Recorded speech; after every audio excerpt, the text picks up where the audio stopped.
27 फरवरी 2002 को गुजरात के Godhra railway station पर साबरमती एक्सप्रेस के कई कोचेज में आग लगा दी गई थी, जिसमें 50 से ज्यादा कार सेवक हलाक हो गए थे।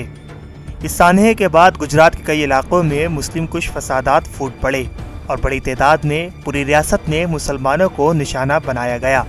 सबसे ज्यादा मुसीबत मुस्लिम ख्वातीन को उठानी पड़ी, जिसके दस्तावेज आज भी मौजूद हैं।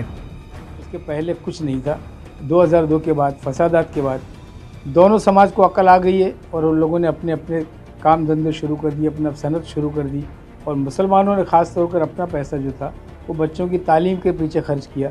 तो आज ये नतीजा है कि हमारे मोहल्लों में जब किसी ज़माने में कोई इंजीनियर नहीं हुआ करता था, आज अल्हम्दुलिल्लाह डॉक्टर भी हैं, इंजीनियर भी। आमतौर पर यहाँ के हिंदू और मुसलमान बिरादरान आपस के अंदर मुत्तहिद होकर रहते हैं, एक दूसरे के साथ कारोबार करते हैं। आप ढलगरवाड़ के अंदर जाकर देखो, वहां पर खरीदने वाले ज्यादातर हमारे हिंदू भाई रहते हैं, बेचने वाले ज्यादातर वहां पर मुस्लिम हैं।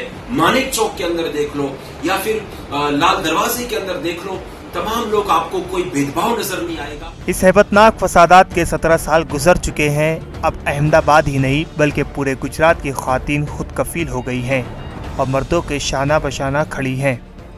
2002 का जो दंगा हुआ और उसमें सबसे ज़्यादा अगर किसी ने बैठा होगा तो वो मुसलमान बहनों ने बैठा होगा।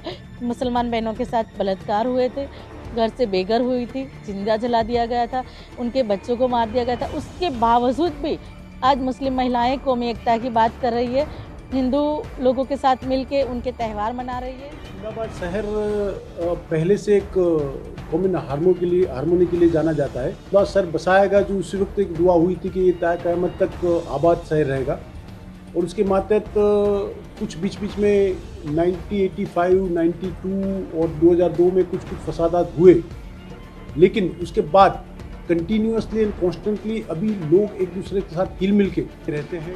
माहिरीन का मानना है कि अहमदाबाद की कौमी यकजहती में इजाफा हुआ है। इसकी अहम मिसाल अहमदाबाद का लाल दरवाज़ा, 3 दरवाज़ा, धाल गढ़वाड़ के मार्केट का इलाका है, जहां सामान खरीदने वाले ज़्यादातर हिंदू होते हैं और इन सामान को फ़रोख्त करने वाले मुस्लिम होते हैं। ETV भारत के लिए रोशन आरा की खुसूसी रिपोर्ट।